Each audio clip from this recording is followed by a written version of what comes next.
मेरा नाम विवेक है। मेरे घर में मेरे पापा और मैं दो लोग रहते। कुछ साल पहले मेरी माँ इस दुनिया से चल बसी। मेरे पिता की भी तबीयत कुछ दिनों से खराब रहती। जिंदगी की गाड़ी बस यूं ही निकल रही थी। तभी अचानक मेरे पापा के दोस्त हमारे पड़ोस में ही रहने आए। उनकी एक बेटी थी, उसका नाम रागिनी था। वो बहुत खूबसूरत थी।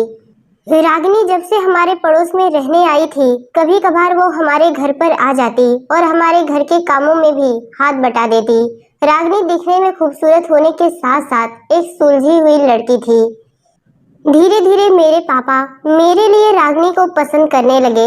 वो कहते, जब भी तेरी शादी करूंगा तो रागिनी से ही करूंगा। पापा ने ये बात रागिनी के पापा को भी बता दी।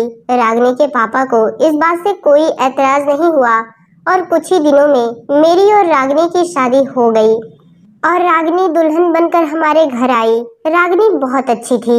मेरा और रागिनी का रिश्ता बहुत अच्छे से चल रहा था कि अचानक एक दिन मेरे पापा भी हमें छोड़कर इस दुनिया से चल बसे। अब हम दोनों पति पत्नी घर में अकेले रह गए थे। मैं ऑफिस चला जाता तो रागिनी घर में बोर होती, इसलिए मैंने सोचा कि मैं रागिनी को एक मोबाइल फोन गिफ्ट करूं, क्योंकि रागिनी अपने मायके से फोन लेकर नहीं आई थी। मैंने कुछ पैसे इकट्ठे किए और रागिनी को एक अच्छा सा मोबाइल फोन गिफ्ट कर दिया। मोबाइल फोन पाकर रागिनी बहुत खुश हुई और मुझे गले से लगा लिया।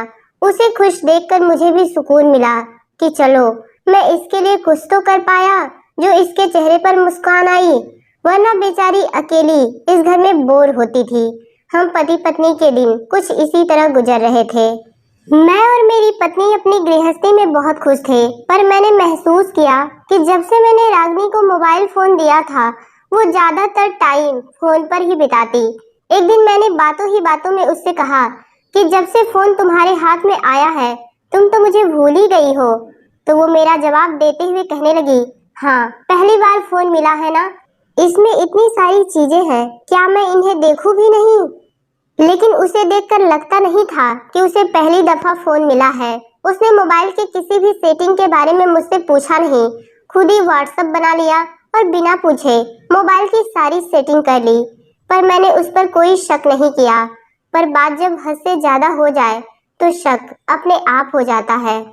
उसे देखकर लग रहा था कि वो मुझसे कुछ छुपा रही है। बात ये थी कि गर्मियों के दिन आ गए थे। गर्मी ज्यादा पड़ती तो रात को सोते वक्त रागिनी बाथरूम में नहाने जाती और बाथरूम में वो घंटों बिता देती। जब मैं उससे पूछता कि इतनी देर तक बाथरूम में करती क्या हो, तो कहती, गर्मी बहुत ज्यादा है, इसलिए कुछ देर तक मैं पानी में रहती हूँ ताकि मुझे सुकून मिल सके। उसकी बातों से लग रहा था कि शायद वो मुझसे कुछ छुपा रही है, क्योंकि बात करते वक्त वो नजरें चुराकर बात कर रही थी, मुझसे नजर नहीं मिला रही थी। पर मैंने उस दिन उससे ज्यादा सवाल जवाब नहीं किया। पर ये सिलसिला अब हर रोज का हो गया। वो हर रोज बाथरूम में जाती और घंटों बिताती। मुझे अब उस पर शक होने लगा था। शायद वो बाथरूम में जाकर घंटों फोन पर किसी से बात करती। एक दिन मुझे एक अर्जेंट कॉल करनी थी और मेरी मोबाइल में बैलेंस नहीं था। मैंने उसका फोन उठाया तो देखा उसके फोन पर लॉक लगा हुआ था। ये सब देखकर मैंने उससे कहा कि फोन पर लॉक लगाने की क्या जरूरत है, घर में तो हम पति पत्नी ही हैं। जवाब में उसने कहा कि सबकी अपनी अपनी प्राइवेसी होती है, इसलिए मैंने फोन पर लॉक लगा दिया। मैंने उसके फोन का पासवर्ड पूछा तो वो अपने फोन का पासवर्ड बताना तो नहीं चाहती थी, पर कई बार पूछने पर उसने बताया। उसने अपने मोबाइल का पासवर्ड बता तो दिया, पर उसके चेहरे का रंग उड़ा हुआ था। जैसे लग रहा था कि उसके मोबाइल में कोई ऐसी चीज छुपी है जिसे देखकर मानो तूफान आ जाएगा। मैंने उसके मोबाइल को ज्यादा छेड़छाड़ नहीं किया, बस एक कॉल की और उसका मोबाइल वापस दे दिया। पर अगले दिन मैंने देखा उसके मोबाइल का पासवर्ड चेंज था। अपनी पत्नी की हरकत देखकर अब मेरा शक यकीन में बदलने लगा था कि आखिर रागिनी चुप चुप के किससे बातें करती और मुझसे छुपा क्या रही है। पर मैं उससे डायरेक्ट कुछ पूछ भी नहीं सकता था। एक दिन मेरा शक यकीन में बदल गया। मैंने देखा रागिनी किचन में काम कर रही थी। तभी उसकी मोबाइल पर एक अननोन नंबर से फोन आया। ये नंबर उसने सेव नहीं किया था।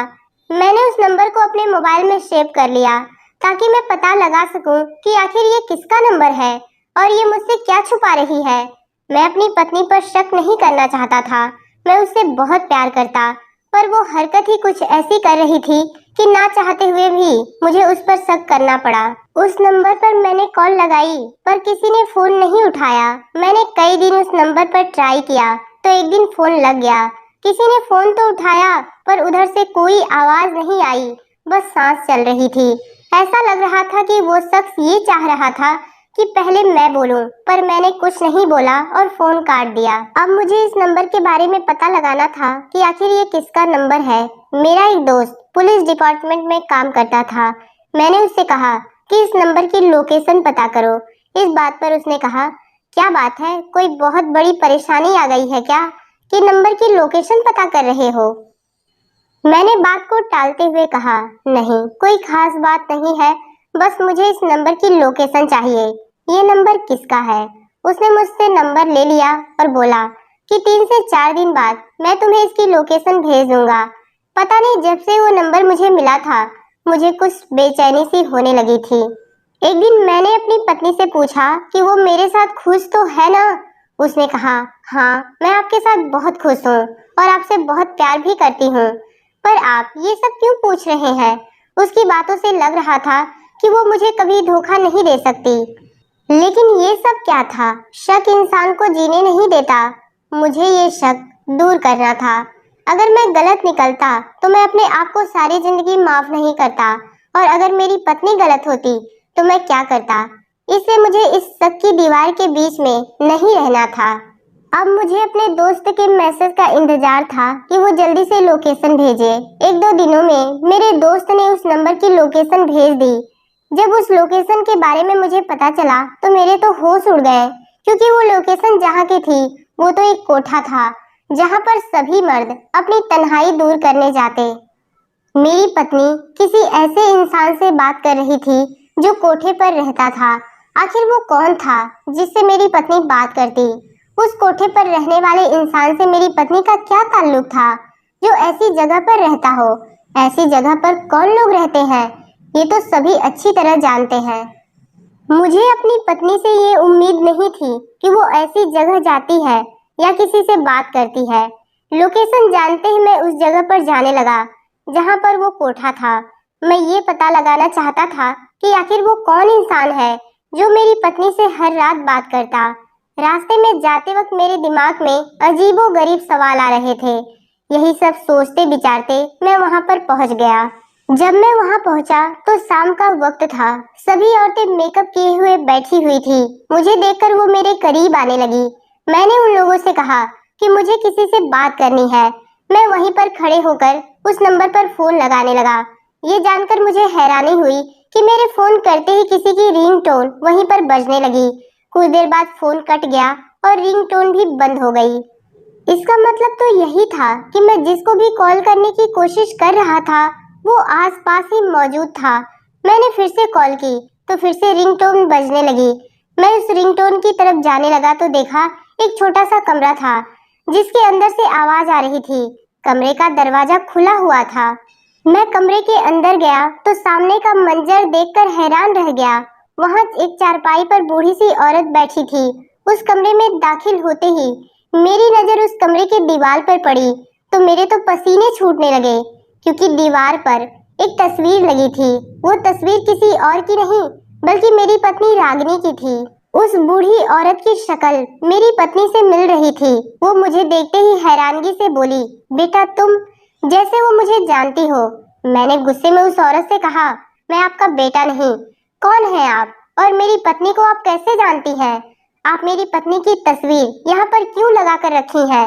मेरी पत्नी से आपका क्या ताल्लुक है? आप जैसे लोगों का हम जैसे शरीफ लोगों से कोई भी रिश्ता नहीं होना चाहिए। मैंने गुस्से में ना जाने क्या क्या कह दिया। मेरी बात सुनते ही उस औरत की आंखें आंसुओं से डबडबा गईं। उसने मुझसे ऐसी बात कही कि मुझे अपने कहे पर पछतावा होने लगा। उसने कहा, सच कहते हो बेटा, तुम जैसे लोगों के यहाँ हम जैसे लोगों का ताल्लुक नहीं होना चाहिए। इसीलिए मैं ताल्लुक रखना भी नहीं चाहती, पर दिल के हाथों मजबूर होकर सिर्फ फोन पर बात करती हूँ, क्योंकि तुम्हारी पत्नी रागिनी मेरी बेटी है। रागिनी के पिता ने जब मुझसे शादी की थी तब उन्हें अच्छी तरीके से पता था कि मैं कोठे पर रहने वाली एक तवायफ हूँ। इतना सब कुछ जानते हुए भी उन्होंने मुझसे शादी की और अपनी दुल्हन बनाकर अपने घर ले गए। मैं यहाँ की जिंदगी भूल चुकी थी और अपने पति के साथ इज्जत की जिंदगी जी रही थी। कुछ दिन बाद रागिनी पैदा हुई। रागिनी के पैदा होते ही उन्हें पता नहीं क्या हो गया कि वो मुझसे नफरत करने लगे। वो चाहते कि मैं उनकी जिंदगी से निकल जाऊं। कभी कभी तो वो मुझे मारते पीटते भी। ये सब बर्दाश्त करते करते अब मैं थक चुकी थी। मैं उनकी जिंदगी से निकल जाना चाहती थी, पर मैं अपनी बेटी को अपने साथ नहीं लाना चाहती थी, क्योंकि मुझे पता था कि मुझे दोबारा इसी कोठे पर आना है और अगर रागिनी इस कोठे पर आ गई तो उसकी जिंदगी भी मेरी तरह बन जाएगी। इसीलिए एक रात मैं उसे छोड़कर यहाँ पर चली आई। मैं चली तो आई थी, पर मेरा दिल बार बार उससे मिलने को करता। मैं कभी कभार दूर से रागिनी को देख लेती। ये देखकर मुझे सुकून हुआ कि रागिनी के पापा रागिनी का अच्छे से ख्याल करते। फिर रागिनी जब स्कूल जाने लगी तो मैं उसे स्कूल जाते वक्त देख लेती और जब वो थोड़ी बड़ी हो गई तो मैंने एक दिन उसे बता दिया कि बेटी, मैं तुम्हारी माँ हूँ। और मैंने रागिनी को अपने बारे में सब कुछ बता दिया कि मैं कौन हूँ, कहाँ पर रहती हूँ, और ये भी कहा कि ये सब तुम अपने पापा को मत बताना। उस दिन से रागिनी मुझसे फोन पर बातें करती। मैंने उसे एक फोन भी दिलवाया था, पर जब उसके पापा को पता चला तो उन्होंने फोन तोड़कर फेंक दिया। उसके बाद रागिनी से मेरी कभी बात नहीं हो पा रही थी। एक बार मैं उससे मिलने गई तो उसने बताया कि उसकी शादी तुमसे होने वाली है। उसने तुम्हारी तस्वीर भी मुझे दिखाई। ये जानकर मुझे बहुत खुशी हुई कि मेरी बेटी इज्जत से किसी की पत्नी बनेगी।